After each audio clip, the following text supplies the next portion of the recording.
Hello everyone, কেমন আছো সবাই? আশা করি সবাই ভালো আছো। তোমাদের গল্পে তোমাদের সবাইকে স্বাগত। তো এই যে দেখো, পিঠা তৈরির জন্য আমি এখানে চাল ভিজিয়ে নিয়েছি। আর এখানে কিন্তু আমি আলো চাল ভিজিয়ে হালকা করে শুকিয়ে একটা ঝুড়িতে রেখে দিয়েছি, এবং এগুলো কিন্তু এখন আমি বেটে নেব। আর এখানে কিন্তু বাটা চাল দিয়েই আমি পিঠা তৈরি করব, তাই চাল আগের থেকেই ভিজিয়ে রেখেছিলাম। তো এই যে দেখো, চালগুলোকে আমি বেটে ময়দা তৈরি করে নিচ্ছি। তোমরা চাইলে কিন্তু সরাসরি ময়দাও ইউজ করতে পারো, তবে ময়দার থেকে বেটে নেওয়া চালের পিঠা আমার মনে হয় বেশি ভালো লাগে, তাই আমি বেটে নিচ্ছি। এই যে দেখো, এখানে কিন্তু আস্তে আস্তে আমি সব চালগুলোকেই বেটে নিব। অনেকগুলো অনেকক্ষণ ধরেই বাটতে হবে, না তা না হলে এই যে মোটা মোটা দানা থেকে যাবে। আর এই দানাগুলো কিন্তু পরবর্তীতে আমি সেঁকে নিব। তো এই যে দেখো, এখানে কিন্তু আমার চাল বেশ কিছুটা বাটা হয়ে গেছে। এগুলো কিন্তু এখন আমি ছেঁকে নিব, তা না হলে মোটা দানা ভিতরে থেকে যাবে, আর মোটা দানা থাকলে মোটেই খেতে ভালো লাগবে না।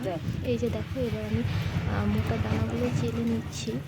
আস্তে আস্তে কিন্তু চালার পর দেখবা উপরে মোটা মোটা দানাগুলো থেকে যাবে, এবং যেগুলো ময়দা হয়ে গেছে, রেডি হয়ে গেছে আমার বাটা, সেগুলো এই যে ওদিকে ভিতরে পড়ে যাবে। আর এই যে তোমাদেরকে দেখাই, দেখো কি মোটা মোটা দানা, তাই না? এগুলো কিন্তু মোটেই দেওয়া যাবে না। আর এই যে চালগুলো দেখো কত সুন্দরভাবে রেডি হয়ে গেছে। এই রেডি চালগুলো দিয়েই কিন্তু আমি পিঠা তৈরি করব। তো এই যে আমি কিন্তু সব চালগুলোকে বেটে নিয়েছি, এবং এতগুলো ময়দা আমার রেডি হয়ে গেছে। আর এই রেডি হওয়া ময়দা দিয়েই কিন্তু পিঠা তৈরি হবে।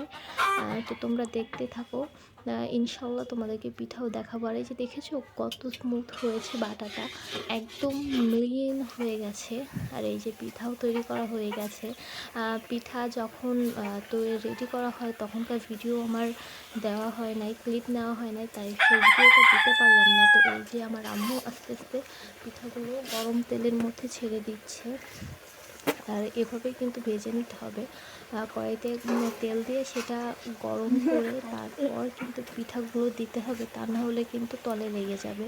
এই যে আমার আম্মু আস্তে আস্তে সব পিঠাগুলো তেলের মধ্যে দিয়ে দিচ্ছে। আর এইভাবে কিন্তু বেশ কিছু পিঠা একসাথে ভাজা যায়, তাই আমার আম্মু অনেকগুলো পিঠাই একসাথে দিয়ে নিচ্ছে। তো তোমরা দেখতে থাকো পিঠাগুলো কেমন হয়। এই যে আস্তে আস্তে কিন্তু একটা একটা করে সবগুলোই দিচ্ছে, একসাথে দিলে কিন্তু লেগে যাবে, তাই কিন্তু আমার আম্মু একটা একটা করে দিচ্ছে। দেখো, সবগুলোই কিন্তু দিয়ে নিবে, পুরো কড়াই ভর্তি করে দিবে। তো দেখতে থাকো। এই যে, আর এদিকে দেখাই, এই যে দেখেছো ভাজাও হয়ে গেছে, এদিকে লাল লাল করে পিঠাগুলো ভেজে তুলে নিচ্ছে আমার আম্মু। কত সুন্দর লাগছে দেখতে। আর যেমন সুন্দর লাগছে খেতেও কিন্তু দুর্দান্ত হয়েছে, খুব ভালো হয়েছে খেতে, এবং খুব ভালোও লাগছিল। তো তোমরাও যদি বানাতে চাও এই টিপটা ফলো করে বানাইতে পারো। আমি যেভাবে বানালাম এভাবে তোমরা চাইলে চাল বেটে বানাতে পারো, তাহলে কিন্তু খেতে ভীষণই মজা হবে।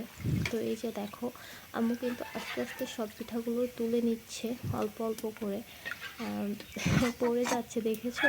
অনেকগুলো থাকলে একসাথে তোলা যায়, বাট একটা একটা হয়ে গেলে না আর একসাথে ওঠে না, তাই একটা একটা করেই তুলছে। তো এই যে দেখো ভাজা হয়ে গেছে, আর কতগুলো পিঠা আমাদের